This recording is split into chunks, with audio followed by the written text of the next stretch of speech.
G'day, my name is Andrew Parsons. I'm a program manager here at Microsoft in the Lex team, Learning Experiences, and I'm here to walk through one of our Quick Start challenges. Quick Start challenges are a new format for us at Microsoft Virtual Academy, and they're designed to help you guys get up to speed with something really short and sharp, 10 to 30 minutes, where you can actually follow a document step by step and actually do it yourself. What I'm here to do is actually go through it myself while you guys are watching me, so you can just see that we are indeed going to do it in such a short time, and you can too. So let's get to it. Today we're actually going to talk about universal projects, which are projects that create a Windows Phone and a Windows 8 app in one go. And this time what we're going to do is we're going to do all our code in the shared project, so that we actually have the one set of code that works in both apps. So let's get started. I'm going to switch over to Visual Studio now. And here I've got an absolute blank universal app project. And you'll see on the right hand side in our Solution Explorer, we have a Windows project, Windows 8.1. We have a Windows Phone 8.1 project as well. And then we have this shared project. Any code we write in the shared project will actually be used across both of those other projects. And so that's where we're going to do all our code. So what we're going to do is we're going to create a game. We're going to do just a simple tic-tac-toe game. That's why the project is called tic-tac-toe. And if you follow along in the document, I'm going to do those steps with you right now. So the first step in the document is to add a new user control to our project. So let's do that. So I'm going to right-click on the project, select Add New Item, and from the XAML section, I'm going to select the user control. And as per the document, I'm going to change the name to Game Control. Hit Add, and it's going to add that control to my project. I'm just going to flip these around a bit because I'm going to be working in the XAML itself. And what we're going to do is, the first thing is we're going to add the grid definitions. Now this is in the document. I'm just going to drag and drop this thing just for the sake of time, so you guys can just see what we're doing very easily. But first we're going to create the basic structure of the app. Grid definitions. The second thing we'll do is we'll add the current player label. Now this is a label that will appear at the top of the screen to say which player is currently having their turn. The next step in the document is to actually create the game grid itself. Now the game grid is a tic-tac-toe grid, so it's going to be a 3x3 set of boxes. And what we'll do is we'll define some grey lines to cross-hatched across those, and then there'll be places in between those lines where the player will be able to click on a button and actually select that box to be their symbol. So let's do that. So the game grid, it's a little bit longer, but all of this code is in that document, and we'll just be able to copy and paste. So you can see we've got our row definitions with our 3 definitions for the actual cells, and then the 2 fixed width, fixed height rows are for the actual lines to mark up the grid. And if you actually look down here, you'll see our XAML page sort of taking some shape here. So now that we've got our grid, now that we've got our user interface defined, this user interface will actually work across both of our projects. Now we can actually start diving into the code behind that, so the players can actually interact with the project. So we're going to switch over to the code behind.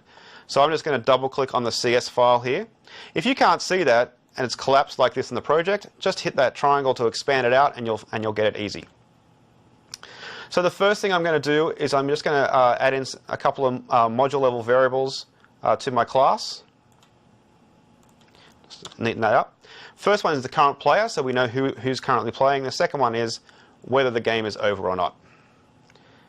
The first bit of code the document, the Quick Start Challenge asks you to do, is the switch current player routine, and that just quickly switches between the 2 players.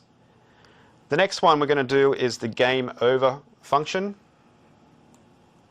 Now this is a bit lengthy, and in the document you'll see it actually has divided this up into a number of chunks to help you understand what each part of this is doing. But first we start basically with setting our isDraw variable so that we have a default value for that. And then we can check to see whether all the boxes have content, whether there's a winning scenario, or whether the game is drawn. And then we can just return back to the function that's calling the game over routine. When we start the game, we want to have a random player to start. So we have this set random current player, which we'll call when we first start a game.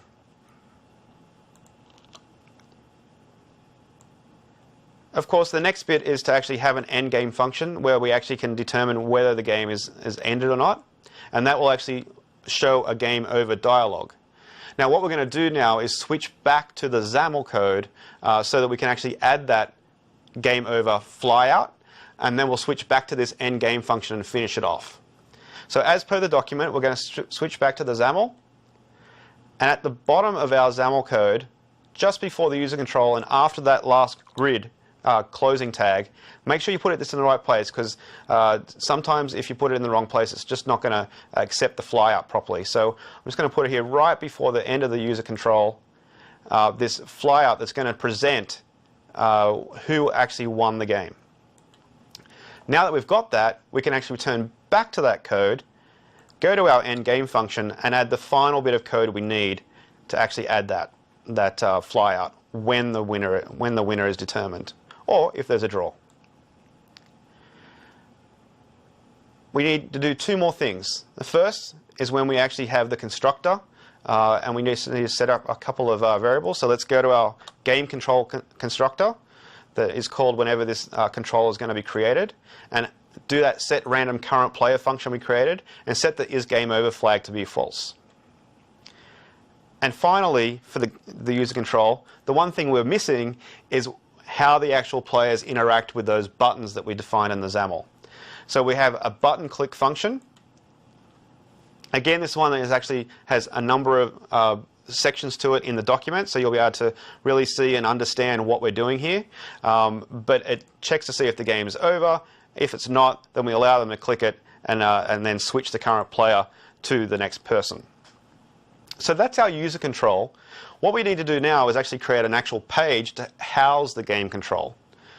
So I'm going to right-click on the project again, the shared project, add a new item again. This time I'm going to select blank page and call it game page.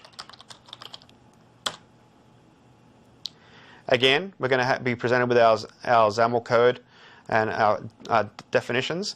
The first thing I want to be able to do is refer to the grid itself.